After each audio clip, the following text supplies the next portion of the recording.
Se suponía que era solo una parada más en nuestro viaje por carretera. Yo, Sarah, Jack y Mia habíamos estado conduciendo durante horas por un tramo desierto de autopista, con nada más que el desierto y alguna que otra bola de arbustos rodando por ahí.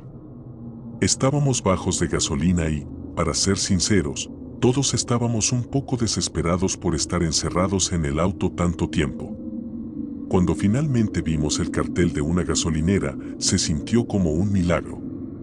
El lugar parecía no haber sido renovado desde los años 80, luces de neón parpadeantes, pintura descascarada y un cartel que simplemente decía abierto en letras temblorosas. Pero en ese momento, no nos importó. Solo necesitábamos gasolina, algo de comida y un descanso de la carretera. Apenas entramos, la campanilla sobre la puerta sonó y el cajero levantó la mirada desde el mostrador.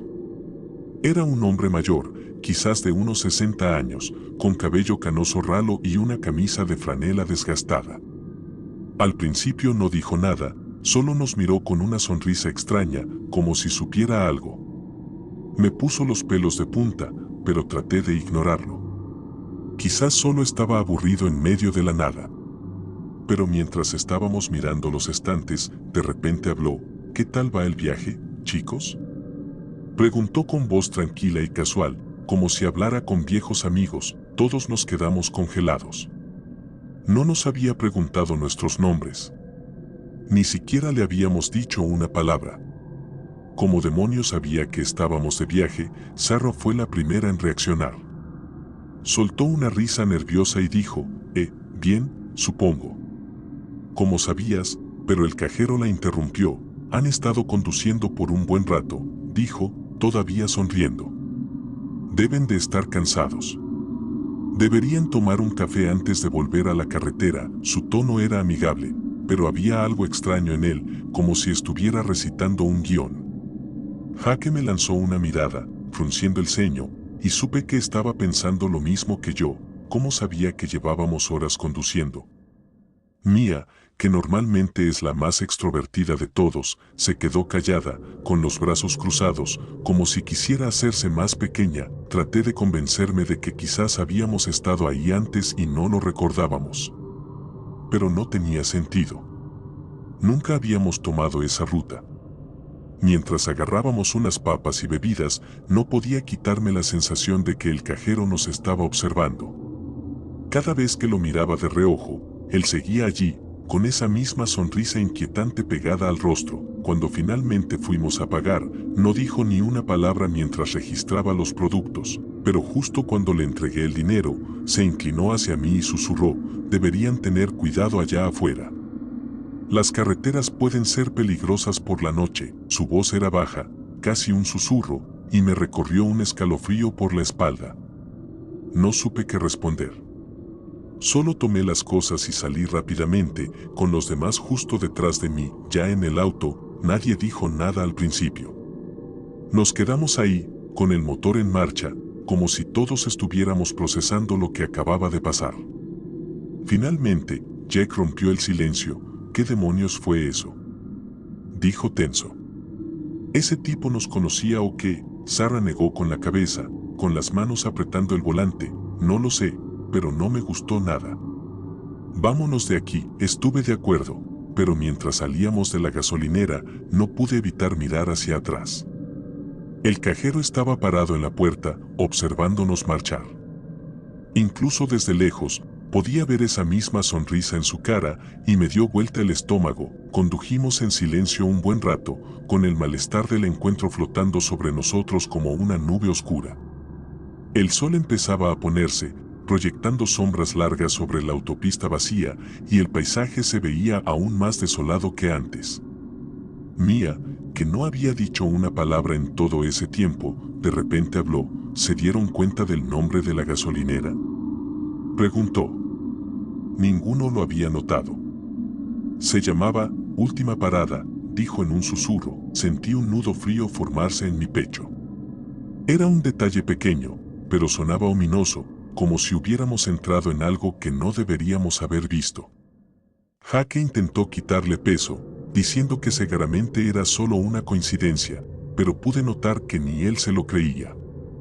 Ninguno lo hacía. Una hora después, seguíamos en la carretera y lo extraño del lugar comenzaba a parecer un recuerdo lejano.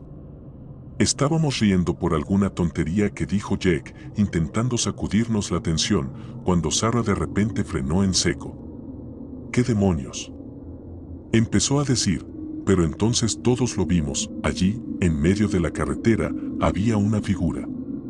Al principio pensé que era un animal, pero al acercarnos, me di cuenta de que era una persona. Estaba simplemente parada, inmóvil, mirándonos. Sarah tocó la bocina, pero no se movió. ¿Qué le pasa?, susurró Mia, con la voz temblorosa. Sentí el corazón latirme con fuerza cuando nos acercamos más, y entonces, al iluminarlo completamente con los faros, lo reconocí. Era el cajero. Seguía con esa camisa de franela, y su rostro aún mostraba esa sonrisa escalofriante. Sarah dio un volantazo para esquivarlo y todos gritamos mientras el auto se salía del camino, levantando polvo y piedras. Cuando finalmente nos detuvimos, me giré esperando verlo ahí parado, pero la carretera estaba vacía. No había ni rastro de él. ¿Dónde se metió?, gritó Jack, en pánico. Miramos alrededor, pero no había nada. Solo la autopista vacía y el cielo cada vez más oscuro. Tenía las manos temblando y sentía la adrenalina recorriéndome el cuerpo. Tenemos que irnos de aquí, dijo Sarah, con voz firme pero temblorosa. Puso el auto en reversa y volvimos a la carretera, manejando más rápido que antes. Condujimos durante lo que pareció una eternidad, todos demasiado asustados para hablar. Los faros cortaban la oscuridad, pero parecía que el camino no tenía fin, como si estuviéramos atrapados en un buque. Cada sombra parecía él, cada árbol o cartel me hacía el corazón saltar. Seguía mirando el espejo retrovisor, esperando verlo parado en medio del camino otra vez, pero no había nada. Solo oscuridad. Finalmente, después de lo que parecieron horas, vimos luces más adelante, otra gasolinera. Sentí alivio por un segundo, pero entonces vi el cartel, última parada. Se me cayó el alma al piso. Era el mismo lugar. Las mismas luces de neón parpadeantes, la misma pintura descascarada. No puede ser, dijo Jack, con la voz quebrada. Esto no es real. Sarah entró al estacionamiento, sus manos apretaban el volante con tanta fuerza que los nudillos estaban blancos. Necesitamos gasolina, dijo, apenas audible. Estamos casi vacíos, ninguno quería entrar, pero no teníamos opción. Bajamos del auto lentamente, como si camináramos hacia una trampa. La campana sonó cuando cruzamos la puerta, y ahí estaba él. El cajero. Detrás del mostrador, igual que antes, con esa sonrisa perturbadora. ¿Tan pronto de vuelta?, dijo con voz tranquila, casi divertida. Sentí que iba a vomitar. ¿Cómo?, empecé a decir, pero él me interrumpió. Deberían tener cuidado allá afuera, repitió su advertencia anterior. Las carreteras pueden ser peligrosas por la noche. No dijimos ni una palabra mientras pagábamos y salimos apurados hacia el auto. Me temblaban tanto las manos que apenas podía sostener los bocadillos que había agarrado. Mientras salíamos del estacionamiento, esperaba que algo más pasara, que él volviera a aparecer en la carretera, que el auto se averiara, algo. Pero no pasó nada. Condujimos en silencio, la tensión tan espesa que se podía cortar con un cuchillo. Nadie quiso hablar de lo que acababa de ocurrir, como si decirlo en voz alta lo hiciera más real. El resto del viaje fue tranquilo, pero no pude quitarme de encima la sensación de que habíamos escapado por poco de algo que no comprendíamos del todo. Hasta el día de hoy, no sé quién era ese cajero, ni cómo sabía nuestros nombres. No sé cómo apareció en medio del camino, ni cómo volvimos a esa gasolinera cuando íbamos en la dirección contraria. Hemos intentado buscarle sentido, que fue una broma, que estábamos cansados e imaginando cosas. Pero en el fondo, sé que fue real. Aún me dan escalofríos al recordar esa sonrisa. Esa voz tranquila y conocedora. Nunca volvimos a tomar ese tramo de carretera, y no creo que lo haga jamás. Hay cosas que es mejor no tratar de explicar.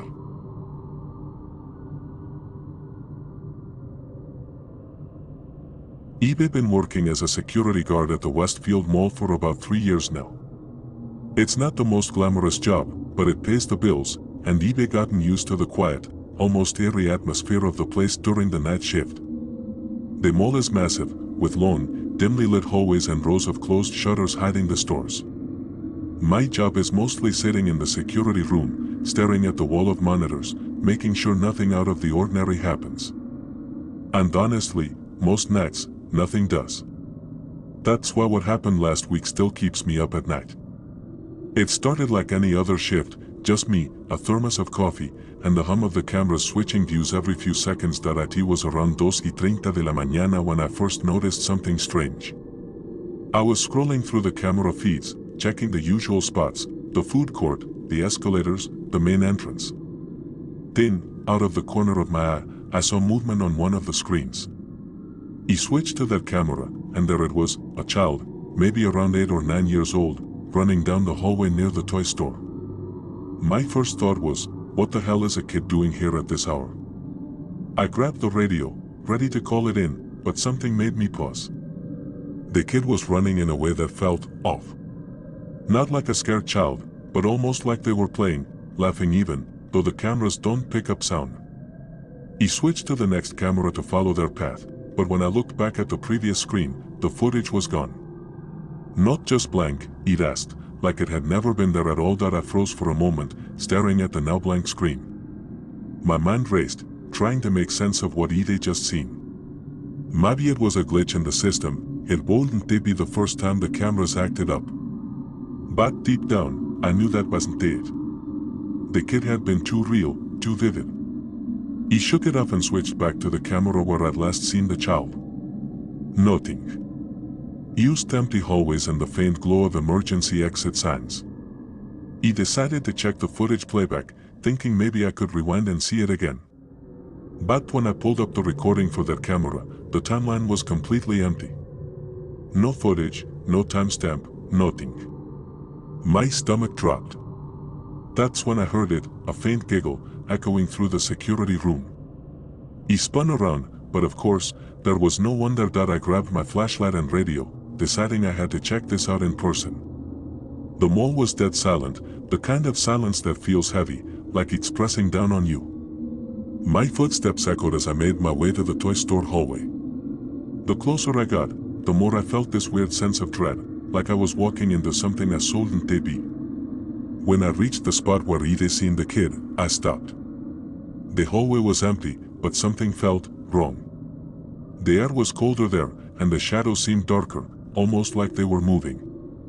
I shone my flashlight down the corridor, and for a split second, I thought I saw a small figure dart around the corner. My heart was pounding now. I called out, "Hey.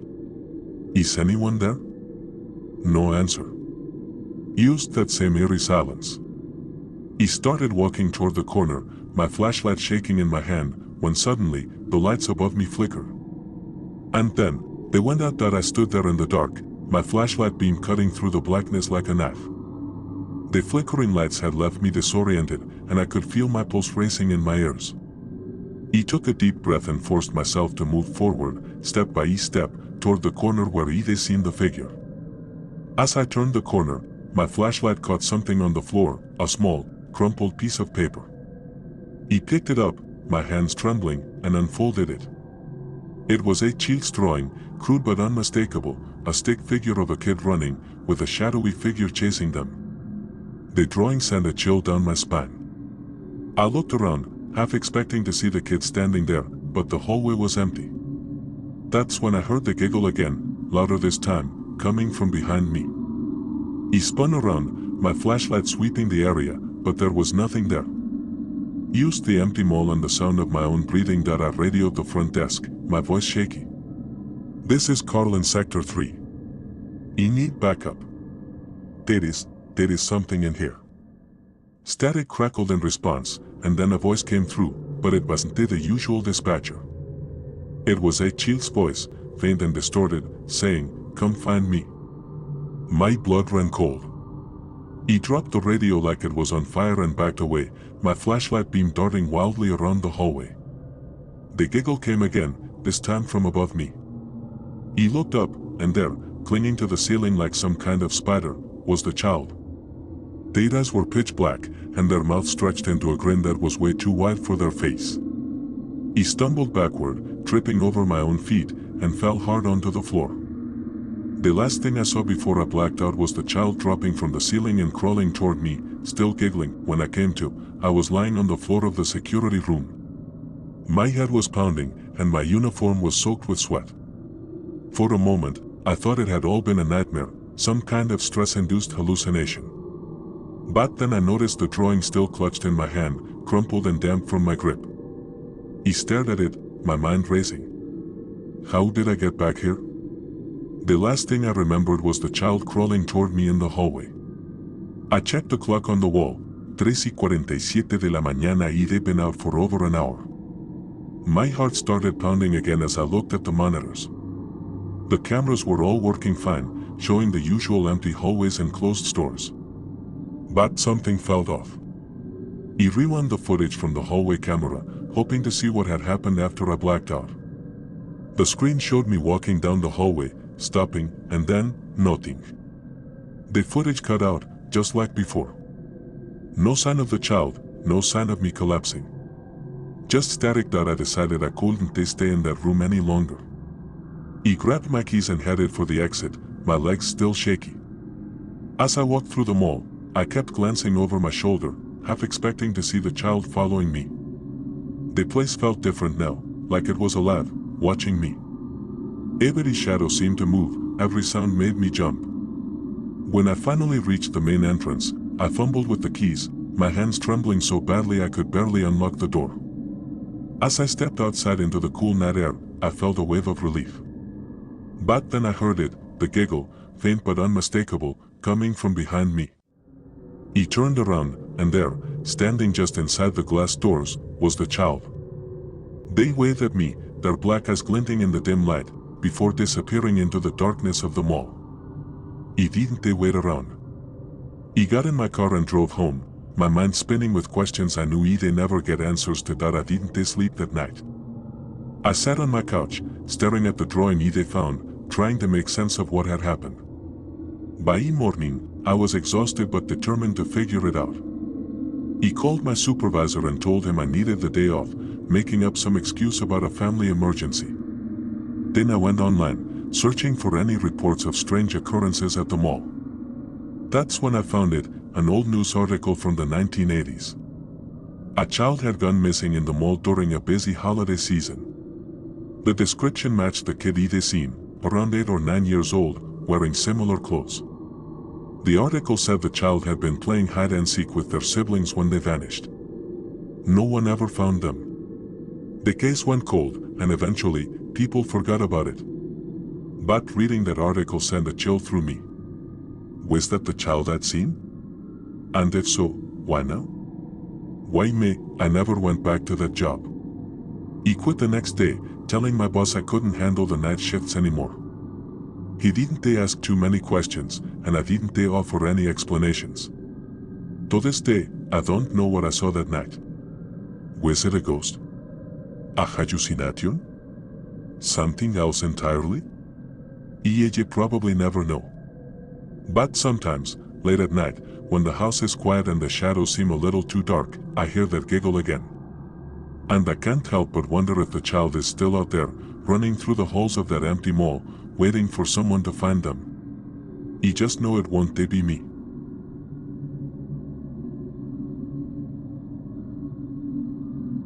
It all started on a Tuesday morning. I'd been working on this cold case for months, a missing persons report from 1998. The victim, a young woman named Clara, had vanished without a trace, and the case had gone ice cold decades ago. I'd spent countless hours digging through old police reports, interviewing retired officers, and even tracking down Clara's family, who still held on to a sliver of hope that she might be found. That morning, I was at my desk, surrounded by stacks of papers and half-empty coffee cups, when I noticed something unusual in my mailbox. It was a plain, unmarked envelope with no return address. My name was handwritten on the front, but the writing was shaky, almost like it had been scribbled in a hurry. I opened the envelope carefully, half expecting it to be another dead-end tip from a random source. Inside was a single photograph. It was an old Polaroid, the edges slightly curled and the colors faded with time. The photo showed a wooded area, dense with trees and underbrush. In the foreground, there was a figure, a woman. She was turned away from the camera, her long hair tangled and her clothes disheveled. My stomach dropped. It had to be Clara. But what really made my blood run cold was what I noticed in the background. There, barely visible in the reflection of a broken mirror leaning against a tree, was a face. My face. He recognized the jacket I was wearing, the one he bought just last year. My heart started pounding. How was this possible? The photo was over 20 years old that I stared at the photo for what felt like hours, trying to make sense of it. My hands were shaking so badly that I had to set it down on the desk. I kept telling myself there had to be a logical explanation, maybe it was a prank, or someone had photoshopped my face into an old picture. But the more I looked at it, the more I realized how real it felt. The details were too precise, too specific. The jacket I was wearing in the reflection had a small tear near the pocket, just like mine did.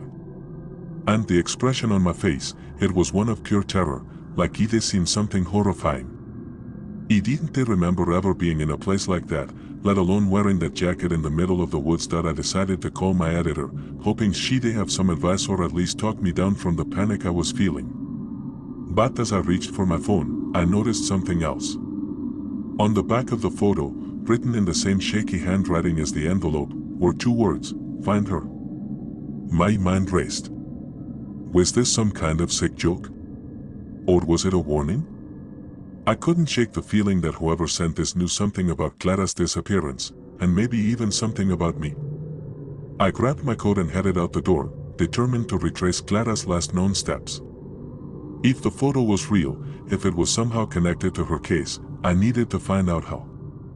And more importantly, why my face was in it. That I drove to the outskirts of town, where Clara had last been seen. The area had changed a lot over the years, new roads, new buildings, but the woods were still there, dense and foreboding. I parked my car near the trailhead and grabbed my flashlight, even though it was still daylight. The woods had a way of swallowing light, and I didn't want to take any chances. As I walked deeper into the trees, I couldn't shake the feeling that I was being watched. Every rustle of leaves, every snap of a twig made my heart race. I kept telling myself it was just my imagination, but the unease was growing with every step. After about an hour of searching, I stumbled upon something that made my blood run cold. It was the spot from the photo, the same broken mirror leaning against a tree, the same dense underbrush. My stomach churned as I approached it. The mirror was cracked and covered in grime, but I could still see my reflection staring back at me. I felt a wave of dizziness, like the ground was shifting beneath my feet. How could this be real? I knelt down to examine the area, and that's when I noticed something else, a small, weathered piece of fabric caught on a branch. It was the same color as the jacket Clara had been wearing when she disappeared. My hands trembled as I picked it up, and for a moment, I couldn't breathe. That I stood there, clutching the piece of fabric, trying to piece together what was happening. My mind was racing, but I couldn't make sense of any of it. Why was I in that photo? Why had someone sent it to me now, after all these years? And what did they expect me to find here? I decided to keep searching, hoping for some kind of clue. The woods were eerily quiet, like the whole place was holding its breath. Every step I took felt heavier, like the ground itself was resisting me. I kept glancing over my shoulder, half expecting to see someone, or something, following me. As I moved deeper into the woods, I noticed something strange. The trees seemed to be arranged in a pattern, almost like a path. It was subtle, but once I saw it, I couldn't unsee it. I followed the trail, my flashlight flickering as the battery started to die. The air grew colder, and I could see my breath in front of me, even though it wasn't that cold outside. My heart was pounding so hard I could feel it in my ears. And then I saw it, a small, crumbling cabin hidden among the trees. It looked like it had been abandoned for decades, but something about it felt alive.